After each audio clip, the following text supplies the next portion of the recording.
अच्युतं केशवं रामनारायणं कृष्णदामोदरं वासुदेवं हरिं श्रीधरं माधवं गोपिकावल्लभं जानकीनायकं रामचन्द्रं भजे अच्युतं केशवं सत्यभामाधवं माधवं श्रीधरं राधितं इन्दिरामन्दिरं चेतसा सुन्दरं देवकी नन्दनं नन्दजं सन्ददे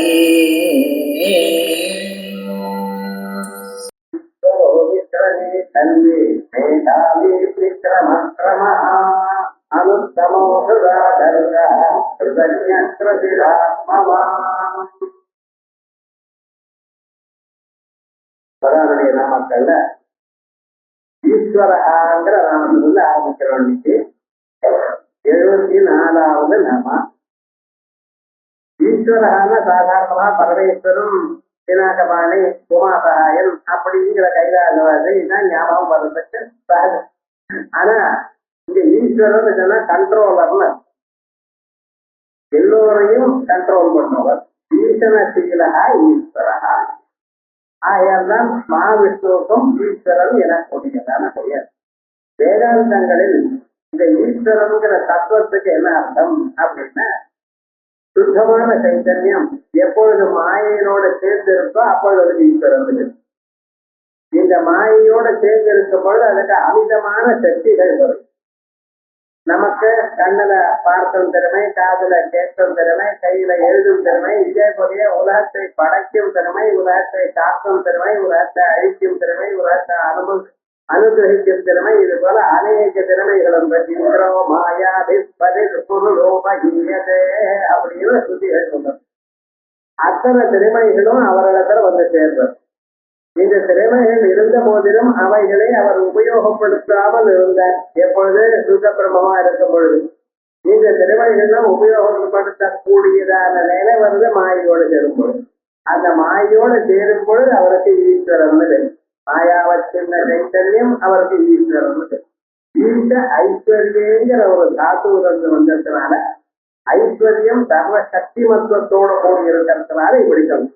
இதுதான் சௌந்தர்யில சிவசக்தியாயுக்தோ எதி பவதி தத்த பிரபவிதம் நகே தேவம் தேவோ நகலுகுதல சந்திதமபி அதத்வா மாராத்யாம் ஹரிஹர நிதிஞ்சாதிரபி பிரணந்தும் சோதும்பா கதம் அகிருத புண்ணிய பிரபவதி அப்படிங்கிற ஸ்லோகத்துல முதல்ல இந்த சிவனா இருந்த போதிலும் அதுக்கு சக்தி சம்பந்தம் இருந்தால்தான் உலகங்களை எல்லாம் படைக்க முடியும் அப்படின்னு. அப்படி எல்லா விதமான சக்திகளும், சக்தின்னு சொன்னா அதுக்கு ஞானமும் வேணும். ஞானமும் ஒரு சக்தி தான். இச்சாசக்தி, கிரியாசக்தி, ஞான சக்தி. ஆனா அந்த ஞானமும் இதோட சேர்ந்து இருக்கணும். ஒரு செயலை நாம செய்யணுமே, ஆனால் அந்த செயலை எப்படி செய்யணும் என்று நமக்கு தெரிஞ்சிருக்கணும். ஏன்னா அப்பதான் அதை செய்ய முடியும். ஞான சக்தியானது கிரியாசக்திக்கு பூர்வகமாக இருக்கு. ஆகையால் சர்வஜத்துவம், சர்வ சக்தித்துவம் இதெல்லாம் பரமாத்மாவுக்கு எப்பொழுதும் இருக்கு. அதான் சொல்ற சர்வ சக்தி மத்தையா ஈஸ்வரா. ஈஸ்வரன் சொல்றதுக்கு எப்படி? சர்வ சக்தி மத்தையா, உலகத்தில் இருக்கக்கூடியதான எந்தெந்த செயல்களை பண்ணலாமோ அதை பண்ணுவதற்கு வேண்டியதான யாதொரு திறமை இருக்கும். அத்தனை திறமைகளும் அத்தனை சக்தியும் ஓரிடத்துல சேர்ந்திருக்கு. அந்த ஒரு இடத்துல சேர்ந்திருக்குன்னா இவருக்கு ஈஸ்வரகான்னு தெரிஞ்சு. ஈச பதத்துக்கு மேல வரத்துங்கிற ஒரு பிரத்யம். அது வரத்துல கூடினவர், தேச பாச ஈச இப்படி பதங்களுக்கு மேலதான் அந்த பிரத்யம். ஈஸ்வர அந்த வரத்துங்கிறது வியாக்கரணத்துல ஒரு பிரத்யம். அது சில பதங்களுக்கு மேல வரும். அந்த ஈசாங்கிற பதத்துக்கு மேல ஒரு பிரத்யம் என்ன சொல்றது? அவரிடத்துல இருக்கக்கூடியதா எல்லா சக்திகளும் அவரிடத்துல சேர்ந்து இருக்கு. ஆயா நினைத்தது எல்லாமும் நடக்கக்கூடியவர். அதுக்கு தகுந்ததான சாமக்கிரி இருக்கோ இல்லையா, அதனால அவருக்கு ஈஸ்வரன். ஈஸ்வரன் கண்ட்ரோலர்னு வெறுமனை கண்ட்ரோல் பண்றாரு, அந்த செயலை மட்டும் பண்றாருன்னு அர்த்தம் அல்ல. அதுக்கு தகுந்ததான ஞானம் இருக்கு, அது தகுந்ததான ஒரு சக்தி இருக்கு, அதை செய்யக்கூடியதான சாமர்த்தியம் இருக்கு, அத்தனையும் இருக்கிறதுனால அவருக்கு ஈஸ்வரன் இருக்கு. அது விக்ரமி. அடுத்தது சௌரியம். இப்ப சில பேர் இருக்கிற எல்லா சக்தியும் இருக்கு, ஆனா அதை பண்ணக்கூடியதான ஒரு மனோநிலை இருக்காது. ரொம்ப பேருக்கு எந்த காரியமும் பண்ணக்கூடியதான காசு இருக்கு, ஆள் கட்டு இருக்கு, அது பண்ணலாமா வேண்டாமா, பண்ணினா என்ன ஆகுமோ, யாராவது நம்மளை ஏதாவது சொல்லுவாளோ, இப்படியே நினைச்சிருந்தா எப்ப ஒரு காரியம் ஆகாது. இவர் அப்படி இல்லை, இந்த காரியம் நினைச்சாரு இந்த காரியத்தை அப்பவே பண்ணிவிடும். அந்த ஒரு சௌரியம் அவருக்கு தூரத்தன்மை. தூரத்தன்மைன்னு ஸ்பாட் டெசிஷன். இது நம்ம நல்லா தான் இருக்கு, ஆனா சில சமயத்துல இப்படி ஸ்பாட் டெசிஷன் எடுத்தா தப்பா போயிடுது அப்படிங்கிற அளவுக்கு அது தப்பா போகாம அவர்கிட்ட ஞானம் இருக்கு. நாம சில சமயத்துல இமோஷனலா சில டெசிஷன்ஸ் எடுக்கணும். அப்ப தோணிட்டு பண்ணிவிடும். அதுக்கப்புறம் இது பண்ணி இருக்கக்கூடாதோ என்னமோ, இதனால்தான் நம்ம மாட்டிட்டோம் என்னமோ அப்படின்னு வரும். ஒரு காரணம் அப்படிங்கிறது பண்ணா வருது, நல்லா இருந்திருக்கோம் என்னமோ அப்படின்னு அப்புறம் நினைப்போம். இதெல்லாம் வருத்த கிடையாது. ஏன்னா நமக்கு வரக்கூடியதான ஒரு சந்தர்ப்பங்கள் சூழ்நிலைகள் எப்படி இருக்கு, முழுமையான ஞானம் நம்ம இடத்துல இல்லை. ஆனா அந்த சமயத்துல ஒரு சக்தி எடுக்கணும்னு எடுத்துக்கிட்டோம், அது இப்படி ஆகட்டும் அப்படி ஆகட்டும். ஆனா அவருக்கு எப்பொழுதுமே நித்திய சர்வ ஞானம் இருப்பதா அது எப்பொழுதும் தப்பிதமாக போறதில்லை. ஆகையால் அவருக்கு விக்ரமஹா சௌரியம் சத்யோகா விக்ரமி. அந்த சௌரியம் இருக்கு, தூரத்தன்மை இருக்கு. அந்தந்த சமயத்துல அந்தந்த ஒரு அபிப்பிராயத்தை ஒரு எண்ணத்தை எடுத்துக்கொண்டு அதை செயல்படுத்தி அதனால லாபத்தை அடைபவர். லாபம் யாருக்கு? அவருக்கு இல்லை. அவர் நித்திய திருப்த, அவருக்கு எந்த செயலாலும் லாபம் செயல். ஆனா என்ன, ஜனங்களுக்கு நல்லதை கொடுக்கணும், எப்பொழுதும் ஜனங்களுக்கு அந்த சந்தர்ப்பத்திலும் நல்லதை கொடுக்கணும் அப்படிங்கிற ஒரு எண்ணத்தில் இருக்கார். அதனால அவருடைய சௌரியமானது எப்பொழுதும் பறிக்கிறது. அதுக்கப்புறம் சத்யோகா விக்ரமி. அதுக்கப்புறம் தன்வி. சில ராமாக்கள் நம்ம எப்பொழுதும் ஞாபகம். பரமாத்மாவுக்கு தன்வின்னு தனுசை உடையவர். இது என்ன தெரியுது?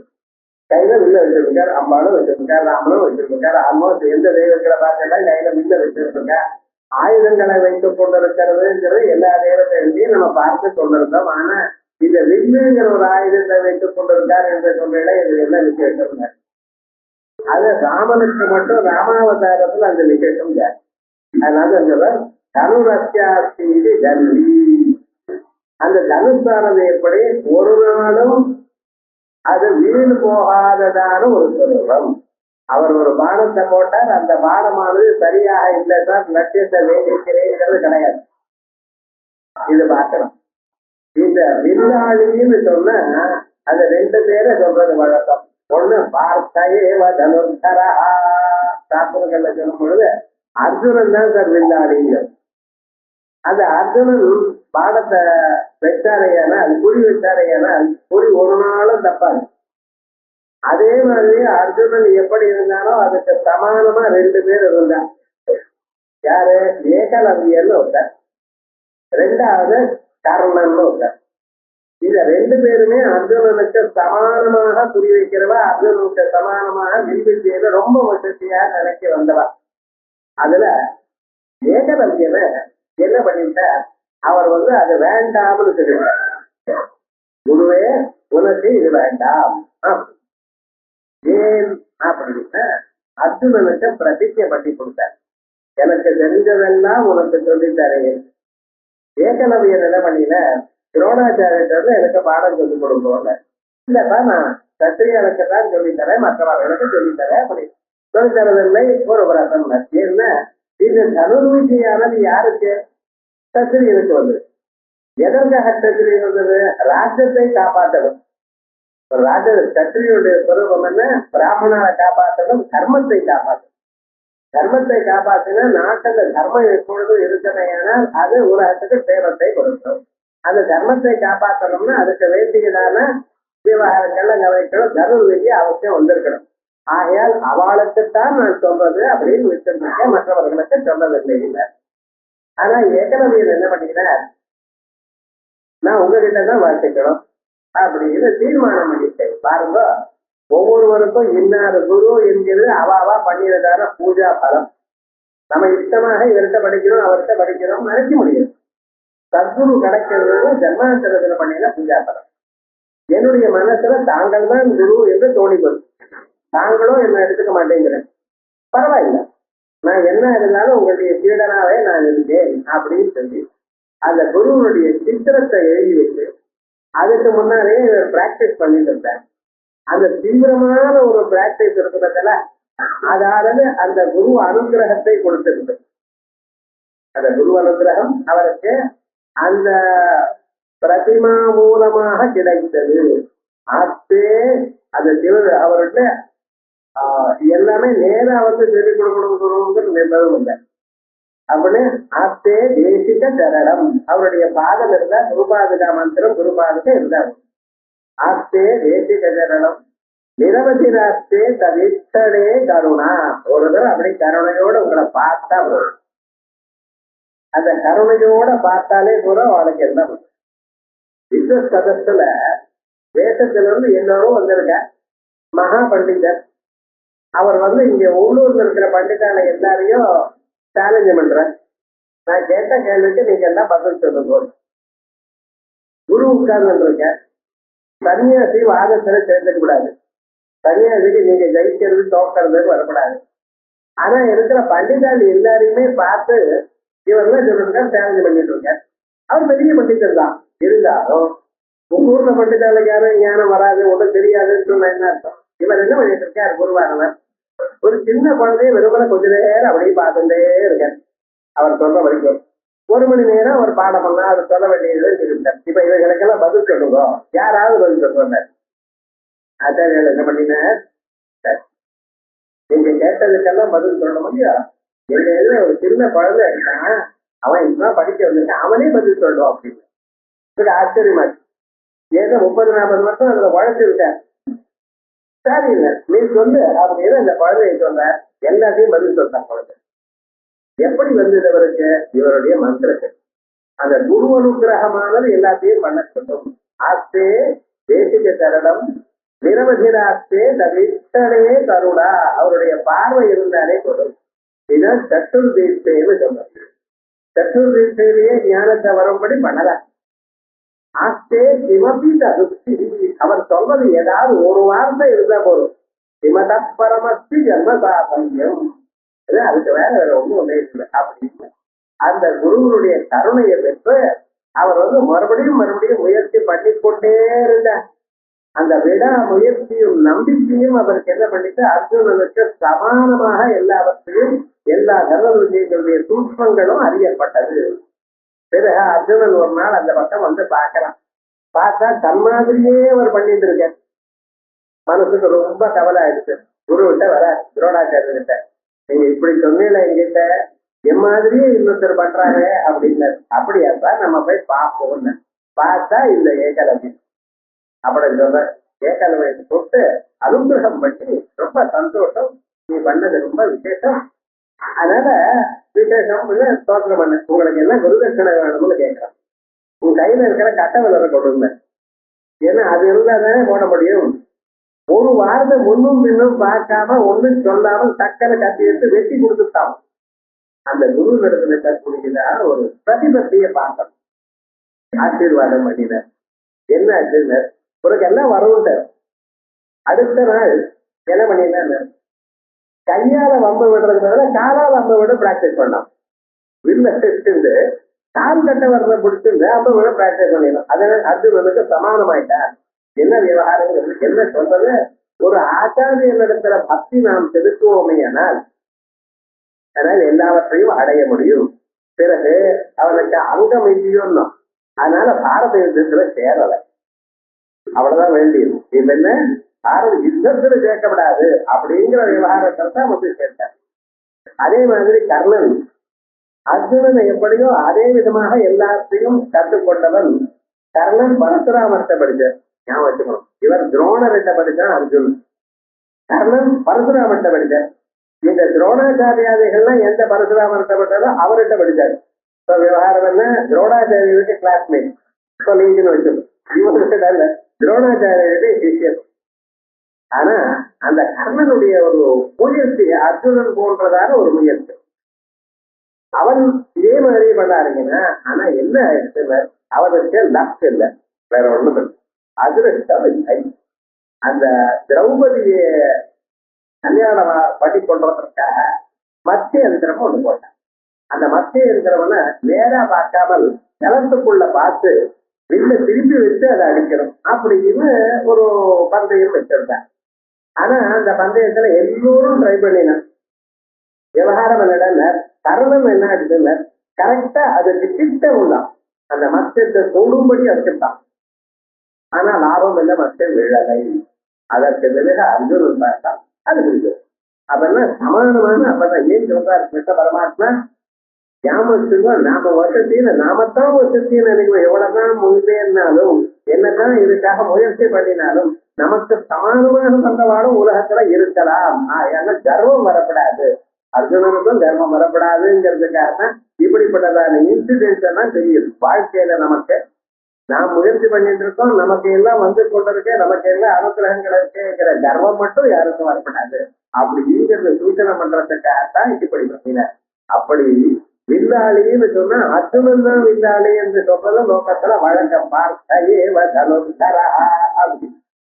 ஆனா அந்த பார்த்தனுக்கு அர்ஜுனனுக்கு இன்னொரு விசேஷம் என்ன, வலது கையாலையும் இடது கையாலையும் ரெண்டு விதமாகவும் பாகத்தை போடுவேன். கொஞ்ச நேரம் வலது கையில, கொஞ்ச நேரம் இடது கையில. என்ன சுவாமின்னு இது வரைக்கும் அந்த பக்கம் அப்படி ரெண்டு பக்கத்துலயும் சமானமாக பண்ணக்கூடியதான யோக்கியதை அவனுக்கு இருந்தது.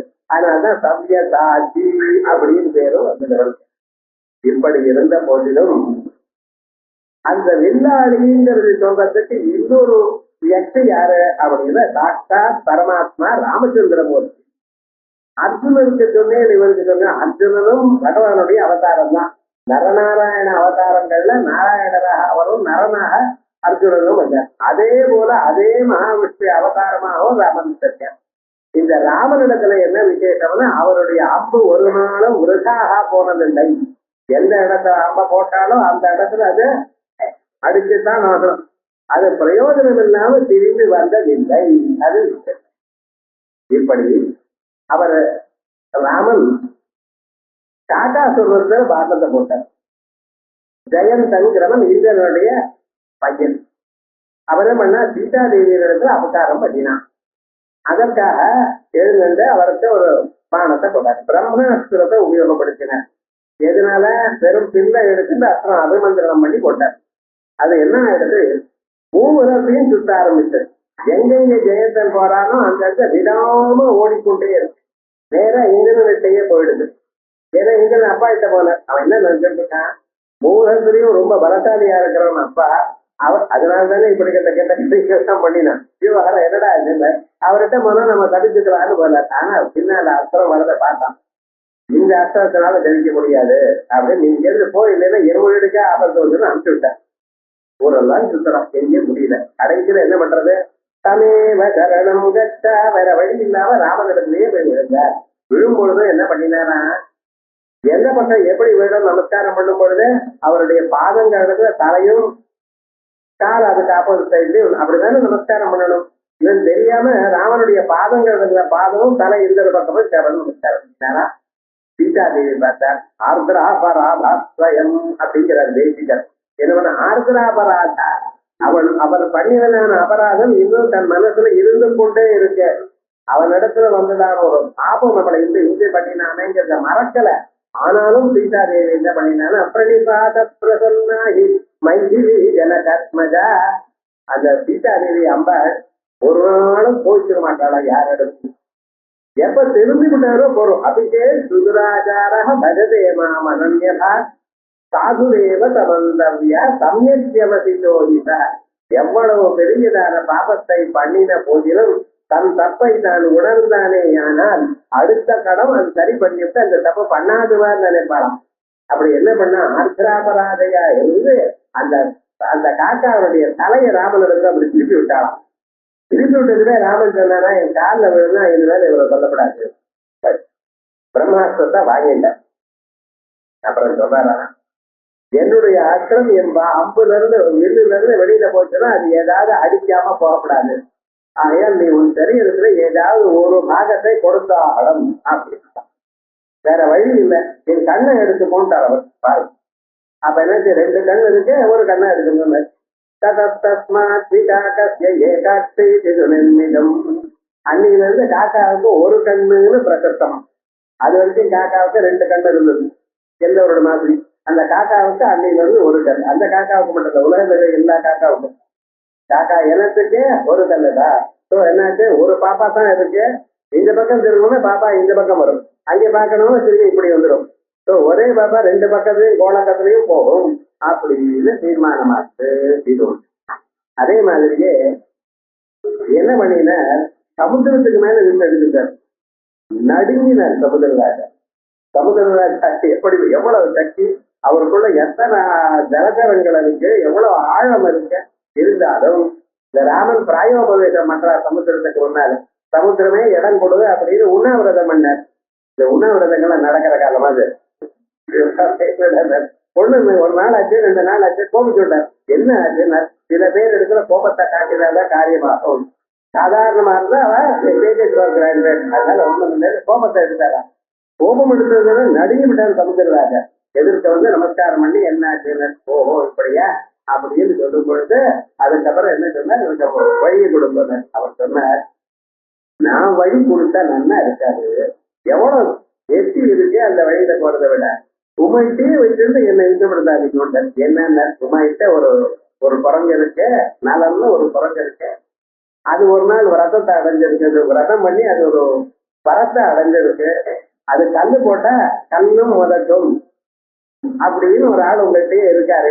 அப்படியா, எனக்கு தெரியாது. அப்பதான் யாருங்கிற அந்த நலங்கிறதுல 10 பேர் இருக்கா. அப்புறம் அதை கூப்பிட்ட ஓஹோ அப்படின்னா அந்த குரங்கு சொல்லிட்டா, ஒரு நாளைக்கு நான் என்ன பண்ணினேன், முனீஸ்வரெல்லாம் தபஸ் பண்ணிட்டு இருந்தேன் மரத்துக்கு. குரங்குக்கு சுபாவம் என்னன்னு, யாரை எது பண்ணினா அது போய் அங்கே போய் உட்கார்றதுன்னு. அதே போல நானும் அங்கே போய் உட்கார்ந்தேன். கொஞ்சம் அவன் கண்ணு கொண்டு நானும் கண்ணை கொண்டு உட்கார்ந்தேன். அது அவளுடைய அதிர்ஷ்டம். நான் உட்கார்ந்து அடுத்த கணத்துல பரமேஸ்வரன் பிரத்யட்சமாயிட்டார். பரமேஸ்வரன் பிரத்யட்சமானதுமே ஒவ்வொருத்தருக்கும் என்னென்ன வரம் வேணும்னு கேட்டுட்டா. அவள்லாம் நாங்க ஆத்மாராமனாலே இருக்கோம், எங்களுக்கு வரம் வேண்டாம்னு சொல்லிட்டா. கனகதரநாதிகள் அவளுக்கு வேண்டியது வர ஒன்றும் தெரியும். நாங்க லோக்க சேமத்துக்காகத்தான் தபஸ் பண்ணிட்டு இருக்கோம், ஒன்றும் இல்லை, எங்களுக்கு ஒன்றும் வரம் வேண்டாம். என்ன கேட்டார் அவர், நானும் பக்கத்துல இருக்கும் பொழுது என்ன கேட்டா, எனக்கு என்ன அப்ப தோன்றது, வரம் என்ன வேணும்னு நினைக்கணும்னு நான் இது வரைக்கும் நினைச்சு பண்ணல. அவர் என்ன பண்ணார், அந்த சமயத்துல முன்னால இருக்கிற குளத்துல யாரோ ஒரு கல்லை போட்டா. அந்த கல்லை உள்ள போயிடுது. எனக்கு டக்குன்னு ஒரு ஐடியா இருந்தது, அவ கல்லு போட்டா அதை உள்ள போயிடுறது, நான் போட்டா அது முதங்கிட்டே இருக்கணும், உள்ள போகக்கூடாது அப்படின்னு வரத கேட்டு அவர் ஓகேன்னு கொடுத்த. பரமேஸ்வருக்கு இதை கல்லை போட்டா முதக்கணும், முதக்கிட்டு.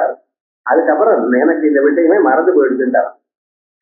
ஓஹோ அப்படி என்ன. இப்ப என்ன இந்த மேல எல்லோரும் கல்லை கொண்டு வந்து கொடுக்கறது. இவர் தொட்டு வெறும் தொடு வர அவ்வளவுதான், ஆசீர்வாதம் பண்ணுவார்.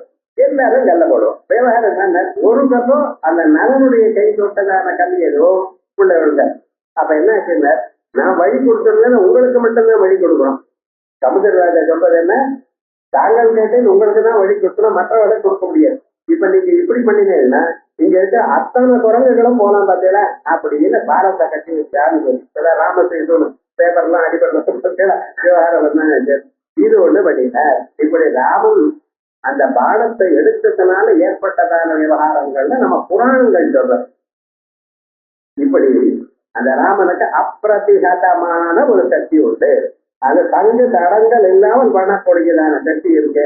ஆகையால் வில்லாளின்னு சொன்ன ராமன் ஒரு பேரு. அதான் சொல்ற தனுரத்யாதி தன்வி விரீத்யாதி பிரத்யா. விரீத்யாதி கணத்துல இந்த தனுசுங்கிற சப்தத்தை போட்டதுனால இதுக்கு இனி பிரத்யை வந்து தன்வி அப்படின்னு. இல்லைன்னா தனவான்னு சொல்லணும், தனுவாசி தனுவான்னு சொல்லணும். தனமத்தியாசி தனவான், சுகமத்தியாசி சுகவான் அப்படிதான் வரணும். தனு உள்ளவர் தனுவான் அப்படின்னு சொல்ல வேண்டியிருக்கும். ஆனா இது விருத்தியாதி கணத்துல பாணினி படிச்சிருக்க. அதனால என்ன பண்ணிட்டாரு, இனி பிரத்யை வந்து தன்வி அப்படின்னு. விருத்தியாதி பிரத்ய ராமஸ்திரமஹம். பகவத்கீதையில பகவான் சொல்லும் பொழுது அந்த ஆயுதங்கள்ல வைத்துக் கொண்டிருக்கிறவாளுக்குள்ள நான் எப்படி இருக்கேன், ராமனா இருக்கேன் அப்படின்னு. காரணம் என்ன, இந்த ராமனுடைய தனுசுல இருந்து ஒரு பானம் போகுமே ஆனால் அந்த பானம் வந்து அம்பானது அது வீணாக ஆகாது, எப்பவும் அதை கொண்டுபிட்டுத்தான் வரும் அப்படின்னு இருக்கிறதுனாலதான் நமக்கு விசேஷம். அதனால கல்வி இது பகவத் வஜனா. அடுத்தது மேதாவி விக்ரம கிரமஹா. மேதா பகவானுக்கு மேதாவி. சாதாரண லோகத்திலேயே பெரிய மேதாவியாக்கும் அப்படின்னு வயிறாளோ இல்லையோ. இந்த மேதாவின்னா என்ன அர்த்தம்? நம்ம மனசுல 2 விதமான திறமைகள் என்றொரு இந்த புத்தியில திறமை. நமக்கு புலன்கள் இருக்கு, புலன்களுக்கு மேல மனசு இருக்கு. அந்த மனசை கண்ட்ரோல் பண்றதாக புத்தி இருக்கு. அந்த புத்திக்கு அப்பாற்பட்டதாக பரமாத்மா இருக்கிறார். பரமாத்மாவுடைய பிரதிபலனம் புத்தியில விழந்து, புத்தியோட சேர்ந்த பிரதிபலனம் மனசுல விழந்து, மனசுலோட சேர்ந்ததான பிரதிபலனம் ரிஃப்ளெக்ஷன் புலன்கள்லையும் சரீரத்திலையும் விழந்து. ஆகையால் நம்ம சரீரமே ஆத்மான்னு நம்ம நினைச்சிருக்கோம். வாங்கோன்னு சொன்னா இந்த சரீரத்தையே வாங்கோன்னு கூப்பிடுறாரு நினைக்கிறோம். ஆனா இந்த சரீரத்துக்குள்ள இந்த லிங்க சரீரம் ஆத்மாவுடைய பிரதிபலன் இருப்பதனால தான் நம்ம என்ன செய்கிறோம் மறந்துட்டோம். இருக்கட்டும். இப்ப இந்த மனசு இருக்க பார்த்தீங்கன்னா, மனசு என்ன பண்றது? புலன்களோட சேருகிறது. புலன்கள் வெளியில போகும் பொழுது அந்த மனசு உள்ள போய் எல்லாத்தையும் அறிகிறது. இது சாதாரணமா நடக்கக்கூடியதான விஷயம். ஆனா இந்த மனசு ஒவ்வொரு விஷயத்திலையும் போகுமே. ஆனால் இது எனக்கு வேணும், இது எனக்கு போக வேண்டாம், இந்த விஷயத்தில் தான் நான் நினைப்பேன், இதை நினைக்க மாட்டேன் அப்படிங்கிறது அவனவன் பிறந்த நினைக்கு வந்தது. சில பேர் பாருங்க, பிறந்த நினைக்க நல்ல விஷயத்துல இருக்கா. சில பேர் பிறந்த நினைக்க வேற வழியுமா இருக்கான். விஷயங்களை அனுபவிக்கிறதுங்கிறது ரொம்ப பேருக்கு இருக்கு. ஆனா சில பேர் என்ன பண்றாங்க, பிறக்கிறப்பவே நல்ல விடயமா இப்படி இருக்கணும் அப்படி இருக்கணும் அப்படின்னு நம்ம சின்ன குழந்தைகளே நல்ல ஹேபிட் சில பேர் இருக்கும். அது வேற இருக்கட்டும், ஆனா இருக்கோ இல்லையா? அப்ப என்ன, போன ஜென்மால அவ என்ன சம்ஸ்காரங்களோட பிறந்திருக்காளோ பிரகிருதியில, பிரகிருதியில அது பிரகிருதியினால பிரகிருதி யாந்தி கோதானி நிகிரகி. அந்த பிரகிருதியினால அது எப்படி இருக்கோ அப்படி அவளுடைய சுபாவத்துக்கு தகுந்தாக போயிருந்திருக்க. இந்த சுபாவத்தை மாற்ற முடியாத சார். ரொம்ப பேர் கேட்கிறேன், மாத்துறது கஷ்டம், அவ்வளவுதான். மாற்ற முடியாதுன்னு சொல்லக்கூடாது. எப்படி நீங்க உங்க பிரகிருதியை மாற்றிக்கொள்ளு அப்படின்னா, மனிதனா இருந்தா மாற்றிக்கொள்ளலாம், மற்ற வயல்களெல்லாம் மாற்ற முடியாது. மற்ற பிராணிகளுக்கு மாற்றக்கூடியதான திறமையே இல்லை. மனிதனா இருந்தா மாற்றிக்கொள்ளலாம். எப்படி மாற்றிக்கொள்ளலாம் அப்படின்னா, சாஸ்திராச்சாரிய உபதேசம் இருந்தால் மாற்றிக்கொள்ளலாம். சாஸ்திரம், அந்த சாஸ்திரங்களை எடுத்து சொல்லக்கூடியதான ஒரு சதாச்சாரியன், அவருடைய சங்கம் நமக்கு ஏற்படுமையானால் அவர் மனசுகளோட ஒன்றும் பண்ண மாட்டார். அந்த புத்திக்கு விஷயங்கள் ஏற்றி வச்சுட்டே இருப்பார். இந்த புத்தி என்னது பண்றது, மனசு போகும் பொழுது அந்த மனசுக்குள்ள இப்படி போனால் இது கெடுதி, இப்படி போனால் இது நல்லது அப்படிங்கிறத காமிச்சு கொடுக்குற. அவ்வளவுதான். அவரை மனதை ஒன்றும் பண்ணல. இது வரப்ப நீ இந்த வழியில போகணுங்கிற, எனக்கு சினிமாவுக்கு போகணுங்கிற, இதுக்கு போகணுங்கிற, இது போனா இதனால வரக்கூடியதான விளைவுகள் இது அப்படின்னு எடுத்து சொல்றார். இந்த விளைவுகள் இது என்று எடுத்து சொல்லும் பொழுது ஒரு தரம் இல்லாத போனாலும் ஒரு தரம் நமக்கு சாஸ்திரம் என்ன சொல்றது, இப்படி பண்ணினா இந்த கெடுதல் இருக்கு, இந்த நல்லதும் இருக்கு அப்படின்னு அந்த நல்லதை எடுத்து சொல்லக்கூடியதான சந்தர்ப்பம் நமக்கு வரும் பொழுது நாம் என்ன பண்றோம், சுபாவத்துக்கு விருத்தமா இருந்த போதிலும் நல்ல வழியில போறோம். எப்ப நல்ல வழியில போக தொடங்கினோமையானால் ஒவ்வொரு செயலும் அது அதனுடைய பலத்தை கொடுப்பதில்லாமல் அது நமக்கு பிராக்டிஸை உண்டு பண்றது, இம்ப்ரெஷன்ஸை தயாரிக்கும். ஒரு நாளைக்கு பூஜை பார்த்தோம், அடுத்த நாள் பூஜைன்னா போவோம் அப்படிங்கிறது. ஒரு நாளைக்கு லட்டு சாப்பிட்டோம், நல்லா இருந்தது, 10 நாள் அனுப்புறம் மறுபடியும் லட்டுன்னு ஓடுற இடம் இல்லையா? அதே மாதிரி தான் எந்த ஒரு நல்ல காரியமா இருந்தாலும் கோவிலுக்கு போறது, மந்திர ஜபத்தை பண்றது, நல்ல விஷயங்களை கேட்கறது, இவைகளை நீங்க கேட்க கேட்க மறுபடியும் உங்க மனசுல நல்ல எண்ணங்கள் தோணுகிறது, நல்ல இம்ப்ரெஷன்ஸ் வருது. இது மாதிரி பண்ணினது புத்தி. அந்த புத்திக்கு இவைகளை கொடுக்கறது யார? சாஸ்திரங்களும் ஆச்சாரியனும். இப்படி சாஸ்திராச்சாரியங்களால சரிப்படுத்தப்பட்டதான புத்தி தான் அது ஆத்மாவை பார்க்கிறதுக்கு சாதனம். இத மனசை இவானு திரட்டவியம் மேகனாஸ்தி சிந்தனா அப்படின்னு சொல்லிட்டு, ஆத்மாவை எதனால பார்க்க முடியும்? மனசுனாலதான் பார்க்க முடியும். ஏன் சார் என் மனசா நமனுதே அப்படின்னு சொல்றதே, மனோவா சுயசோவா சோமி வத்தந்தே அப்படின்னு சொல்றதே என்ன? அசம்ஸ்கிருதமான மனசுனால பார்க்க முடியாது. அசுத்தமான மனசுல பிறந்த நினைச்சு இருக்கக்கூடியதான மனசுனால உங்களை பார்க்க முடியும், பரமாத்மாவை பார்க்க முடியாது. ஆனா எப்படிப்பட்டதான ஒரு மனசுனால பார்க்க முடியும்? சுத்தமான தூய்மையான மனசுனால பார்க்க முடியும். மனசுக்கு தூய்மை எப்படி வரும்? தமேதம் வேதானுவச்சனேன பிராமண அவிவிதிதந்து யஜ்ஞேன தானேன தபசா அநாசகேன. யஜ்ஞங்கள், தானங்கள், தபசுக்கள், இப்படி விரதங்கள் இவைகள்லாம் 10 நாள் பண்ணியிருந்தேடையானால் அந்த புண்ணியத்தினால சத்குரு கிடைச்சு அவர்னால உபதேசத்தை பெற்று அவர் சொந்தமாக நடந்தமையானால் நம்ம மனசுக்கு இப்படி ஆகுமையானா அந்த மனசுக்கு கூர்மையான ஒரு நிலை வரும். திருஷ்யதே அக்ரையா புத்தியா சூக்ஷ்மயா சூக்ஷ்ம தரிசிதி அப்படின்னு இதனால பார்ப்பேன். அதனால இப்படிப்பட்டதான புத்திக்கு ஒரு தரப்பு இது வேணும். அந்த புத்தியில 2 சக்தி இருக்கு. ஒண்ணு என்னன்னா எவ்வளவு பெரிய விஷயமா இருந்தாலும் அதை ஞாபகம் வச்சுக்கிறது ஒன்று. இன்னொன்னு கொஞ்சமாக விஷயம் இருந்தாலும் அந்தந்த சமயத்துக்கு தகுந்தா போல நடந்து கொள்வதுங்கிறது.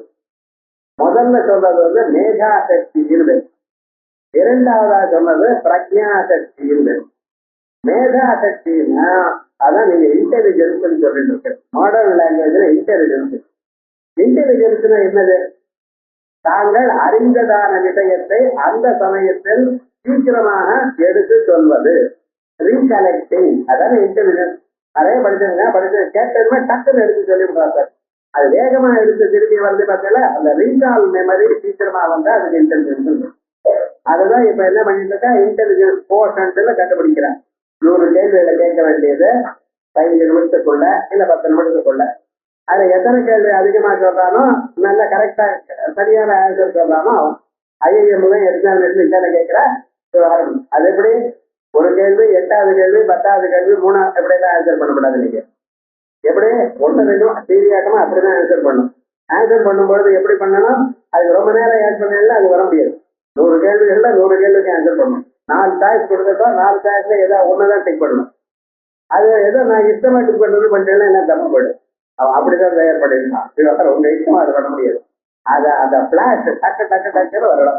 அது போல வந்தா அதில் வச்சு இன்டெலிஜென்ஸ் கோஷன்ட் என்னன்னு கண்டுபிடிக்கிறேன். அந்த சிஸ்டம் ஃபெயில் ஆயிடுச்சு. இப்ப இன்டெலிஜென்ஸ் கோஷன்ட் வேண்டான்ட்டான் விவகாரத்துல. என்ன வேணும்? இமோஷனல் கோஷன்ட் வேணும்ட்டான். அப்படி ஐக்கியூ போயிடுது. இப்ப இக்யூன்னு ஒண்ணு வந்துருக்கு. நாளைக்கு வேற மாதிரி இருந்தாலும் மாறும். நம்ம சொல்ல முடியாது. என்ன இவன் நினைக்கிறதானே. ஆனா வேதங்கள் என்ன சொல்றது? ஒரு மனுஷனுக்கு மேதாவி, மேதா சக்தி வேணும். இந்த மேதான்னு என்ன அர்த்தம்? நீங்க எவ்வளவு வாசிச்சாலும் அத்தனையும் உங்க மனசுல இருந்து கொண்டு அப்பப்ப நினைத்த பொழுது வெளியில வரணும். இந்த ஒரு சக்தியை உங்களுக்கு கொடுக்கறது வேதாத்தியனம். எவ்வளவு வேதத்தை 1000 பக்கம் ருக்வேதம் எப்ப கேட்டாலும் எந்த சுத்தத்துல டக்குன்னு வந்துடும். அது ஸ்வரத்தோட வரும். அதோட இல்ல, அதை வச்சு கனம் சொல்லும் போது சொல்லிட்டே இருப்பார். என்ன சக்தி! எப்பவோ 8 வயசுல படிச்சது 80 வயசுல கேட்டாலும் சொல்றாரே, அதான் மேகா. இந்த மேகாங்கிறது என்ன? அந்தந்த சமயத்துல எப்ப கேட்டாலும் அந்த எந்த புத்தகத்துல எந்த மூலையில இருக்கு படிச்சு படிச்சு அதுலயே ஃபிக்ஸ் ஆயிடும். இதுதான் மேகா சக்தி இருக்கு. இதுக்கு அதிபதியா இருக்கிறவர் தட்சிணாமூர்த்தி. மச்சம் மேகாம் பிரஜாம் பிரயத்வா. முழு மந்திரம் சொல்றது கொஞ்சம் மேதா. இந்த மேதா சக்தியை கொடுக்க. அதே மாதிரி இன்னொரு சக்தி இருக்கு நம்ம கிட்ட. அது என்ன சக்தின்னு? அதுக்கு பிரஜா சக்தின்னு. பிரகிருஷ்ட ஜானம் பிரஜா. அது என்ன? நமக்கு நிறைய இன்ஃபர்மேஷன் ஞாபகம் வச்சுக்கணும்னு தான் ஒண்ணும் இல்லை. ஒரு சிச்சுவேஷன் வந்து அந்த சிச்சுவேஷன் இப்படியா அப்படியா டக்குன்னு டெசிஷன் எடுத்துடலாம். அந்த டெசிஷன் ரைட்டாவே இருக்கு.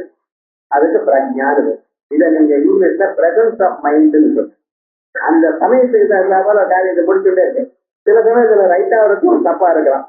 வைத்திய சாஸ்திரத்துல சொன்னதாகவும் இருக்கலாம், சாஸ்திரத்துல சொன்னதாகவும் இருக்கலாம். ஆனா அந்த சமயத்துல அது எது லாபதாயகமும் இருக்கு நினைச்சு டக்குன்னு எடுக்கிறதா இல்லையா? இதுக்கு பிரஜான்னு. இந்த பிரஜா சக்திக்கு அதிஷ்டானமான தெய்வம் நம்ம இதுல அயக்கிரீவன். அதெல்லாம் அயக்கிரீவே யோகதே சக்தி நிச்சயத்தை வாடி ஜென்மதன்ன பிரவாவது அப்படின்னு 2 விதமான மந்திரங்களும் மந்திர சாஸ்திரங்கள்ல விசேஷமாக சொல்லப்பட்டிருக்கு. அதற்கு தட்சிணாமூர்த்திக்கு மேதா, மேதா சக்தி. அதெல்லாம் சாதாரணமா சொல்லும் பொழுது மேதா தட்சிணாமூர்த்தி மந்திரம் தான் ரொம்ப பேருக்கு உபதேசம் பண்ணுவார். பிரஜா தட்சிணாமூர்த்தி, ஞான தட்சிணாமூர்த்தி, இப்படி நிறைய மந்திரங்கள் இருக்கு. இருந்தாலும் இந்த தட்சிணாமூர்த்தியுடைய பவர் என்ன? இதான் விசேஷம். இப்படி இந்த மேதா கிரந்த தாரண பட்டுத்துவம். நிறைய கிரந்தங்கள் இருந்தாலும் அதுல எங்கு எது எது இருக்கு என்று மனசுல தரித்து கொண்டிருக்கக்கூடியதான திறமை அது பகவானிடத்துல தான். அது எப்படி தெரியுங்கிறத அர்ஜுனன் என்ன பண்ணினா பகவான்கிட்ட ஒரு கேள்வி கேட்டார். பகவான் சொன்னா இந்த வேதங்களுடைய தத்துவங்களை எல்லாம் நான் சூரியனுக்கு சொன்னேன், சூரியன் அவருடைய பிள்ளைக்கு சொன்னார், அவர் மனுவுக்கு சொன்னார் ஆதிராஜன்கிட்ட, அவர் இஸ்வாவுக்கு சொன்னார். இப்படி வரிசையாக வந்திருந்திருக்கப்பா இந்த தத்துவம் அப்படின்னு. ஆனா இந்த தத்துவம் வந்திருந்த போதிலும் ஜனங்கள் அத காமோத்சவத்தினால வெளி விஷயங்களில் ஆசை அதிகரித்திருப்பதனால் ஜனங்கள் இந்த தத்துவத்தை மறந்து விட்டார்கள். நான் மறுபடியும் உமக்கு சொன்னேன் அப்படி. இந்த தத்துவம் வந்து புரிஞ்சுனா அர்ஜுனன், ஆனா அவரை பத்தி புரிஞ்சுக்கிறார் பண்றது. ஏன் சுவாமி ஏதோ சொல்றேன்னு சாங்கியோகம் கர்மயோகம் என்ன கேட்டேன், ரொம்ப மரியாதையா நன்னா தான் சொல்றேன், இனிமையா சொல்றேன், காதுக்கு இனிமையா இருக்கு, நன்னாவும் லாஜிக்கலா இருக்கு, இதெல்லாம் நன்னா இருக்கு. ஆனா திடீர்னு ஒரு வார்த்தை சொல்றேன்னு பாத்தீங்களா, உங்க விஷயம் வரும்போது மட்டும் ஏதோ நீங்க வசதியாகும், நீங்க தான் சூரியனுக்கு சொன்னா போலையும் சொல்றேல, நீங்க என்னை விட 2 வயசுல 4 வயசு தெரியும், அவ்வளவு 2 பேரும் ஒன்னா விளையாடணும். ஆஹார நித்ரா விஹார சையாதன போஜனேஷு. எப்படி 2 பேரும் சேர்ந்து விளையாடினா, 2 பேரும் சேர்ந்து உலாகிட்ட போயிட்டு இருந்தா, 2 பேரும் சேர்ந்து படுத்துட்டா, இப்படி ஒன்னாதான் இருக்குன்னு. அப்படி இருக்கக்கூடிய நம்ம ஃப்ரெண்டா இருந்து உங்களுக்கு பர்த்டே கொண்டாடிட்டு இருக்கா, நீங்க என்ன அனாதியா இப்போ சூரியனுக்கு பிரளய காலத்துல சொல்றீங்கிற பிரிட்டி காலத்துல நம்ப முடியுமா இருக்கு? அவ்வளவு வயசாச்சு, உங்களை பார்த்தா தெரியுறீங்க, இப்பதானே பிறந்தேன்னு மற்றவங்கெல்லாம் சொல்லிருக்கா, வந்து ஒரு ஆத்திர பிறந்தேன்னு. நீங்க என்ன அப்படி எப்படி தான் சொல்லியிருக்க முடியும்? ஒரே தடவை நீங்க சொல்றதெல்லாம் நான் நம்பிட்டே இருக்கேன்னு போய் சொல்றேன் அர்ஜுனனை. அப்பதான் சொல்ல, இல்லப்பா பகூதினே தானே ஜன்மானி தவச்சார்ஜுனா, ஒரு ஜன்மான் இல்ல, ஆயிரக்கணக்கான ஜன்மா எனக்கும் ஆயிருக்கு உனக்கும் ஆயிருக்கு. தானியம் வேத சர்வாணி, எல்லாவற்றையும் நான் அறிவேன். நத்வம் வேத பரந்தபா, என்னதான் பெரிய தபசு பண்ணி பரமேஸ்வரனை ஆராதனை பண்ணி பாதுகாசனத்தை அடைந்திருந்த போதிலும் உனக்கு பழசு ஞாபகம் கிடையாது. போன ஜன்மால என்ன நடந்தது உனக்கு தெரியாது. 1000 பிறவைகளுக்கு முன்னால் உனக்கு என்ன நடந்தது, எனக்கு என்ன நடந்தது, இது போல உலகத்துல அத்தனை பிராணிகளுக்கு என்னென்ன இருக்குங்கிறது எனக்கு ஞாபகம் இருக்கு. அப்ப அவருடைய மேதா சக்தியை வச்சுப்பாங்க. அந்த ஞாபக சக்தி இருக்கிறதுல எவ்வளவு இருக்கு அதை யோசனை பண்ணி பாருங்க. பகவத்கீதை படிக்கிறப்ப ஏனோ தானோ நொட்டு பண்ணிடும். ஆனா அந்த அவர் சொல்லும் பொழுது எவ்வளவு ஞாபக சக்தி இருக்கணும் பாருங்க. இன்னும் 10 GB 20 GB எல்லாம் முடியுமா? கம்ப்யூட்டர் மாதிரி சொல்றாங்க 500 GB ஹார்ட் டிஸ்க்ங்கிறான். என்னடா அது 5000 மைல் வரைக்கும் போகும், அது இருக்கிறதெல்லாம் எழுதி வைக்கிறாங்க. நான் இப்ப சொன்னேன்னு, இந்த உலகத்துல இருக்கிற எத்தனை பிராணிகள், அவளுக்கு எத்தனை ஜன்மாக்கள், அத்தனை ஜன்மாக்களையும் அவா என்ன பண்ணினா, என்ன அனுபவிச்ச, எப்ப கேட்டாலும் சொல்லுவீங்கிற. எத்தனை ஜிபி போரும் பகவான் யோசனை பண்ணி பாருங்க. இது தத்துவம். அதான் மேதாவின்னு. மேதாவின்னு இதை சாதாரண தெரியும் அப்படின்னு நினைக்கப்பட. மேதாவி பகுகிரந்த தாரண சாமர்த்தியம் சஹா மேதாவி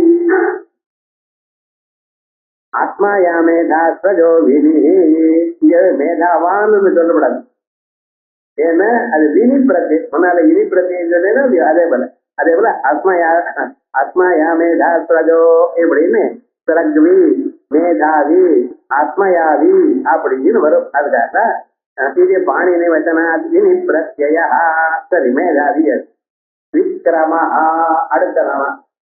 விக்ரமஹான்னு சொன்னா முன்னாலேயே நாங்க ஈஸ்வரோ விக்ரமே கல்வே மேதாவி விக்ரம கிரமஹா.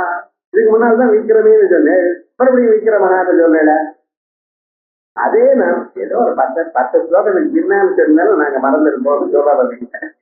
மறந்துடுவோம். நாங்க வேதாந்த வாசிக்கிறப்ப போன கிளாஸ் என்னன்னா பழசு ரிப்பீட் பண்ணி சொன்னாதான் ஓ நம்ம விசுவாசம் தெரியும். இருந்தாலும் நீங்க ஒரே கிளாஸ்ல பக்கத்து நாமாவில் அதையே சொன்ன என்ன சார் அர்த்தம்? விக்ரமின்னு சொல்லிருக்கல, இங்க விக்ரமஹான்னு சொன்ன.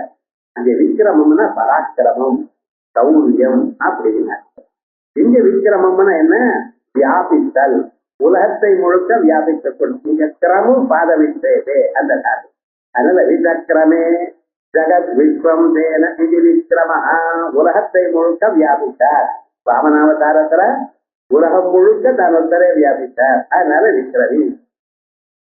இதுவும் வியாபித்தார். கீழே ஒரு ஸ்லோகத்துல சொல்லிவிட்டேன் சார். வாமனஹாங்கிற நாமாக்கள்லாம் சொல்லிவிட்டேன். இந்த வேற சொல்றேன். எப்படி விக்ரமஹா வீண வீணா வீணா யாருக்கு கருத்மானுக்கு பேரு வீணு. அந்த கருத்மான் மேல உட்கார்ந்துன்னு போறவர். ஆயால் அவருக்கு விக்ரமின்னு பேர்.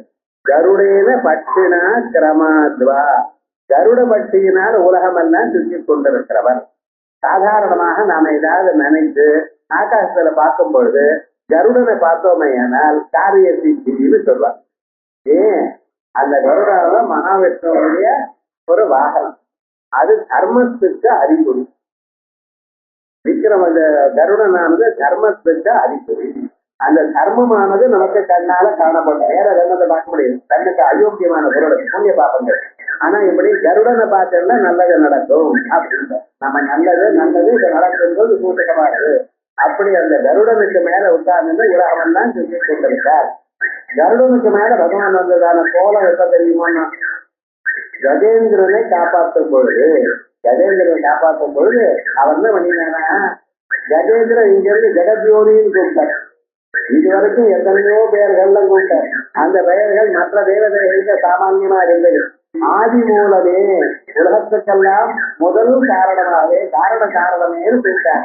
அடுத்தக்கெல்லாம் பார்த்தார் அவர். ஆதி மூலமா நான் தான் உலகத்துக்கு மூலமாக இருக்கக்கூடியதாக பிரம்மதேவருக்கும் மூலமாக நான் தான் இருக்கேன். என்னத்தான் கூப்பிடுறாரு. அங்க இருந்து கிளம்பி ஓடி வர எப்பொழுதும் என்ன பண்ணுவார் மகாலட்சுமி தாயாரோட சொல்லிட்டு கருத்மான் மேல சொல்லி எல்லா பேரெல்லாம் சரி பண்ணுன்னு சொல்லி அது மேல ஏறி உட்கார்ந்து அப்புறம் வருவேன்.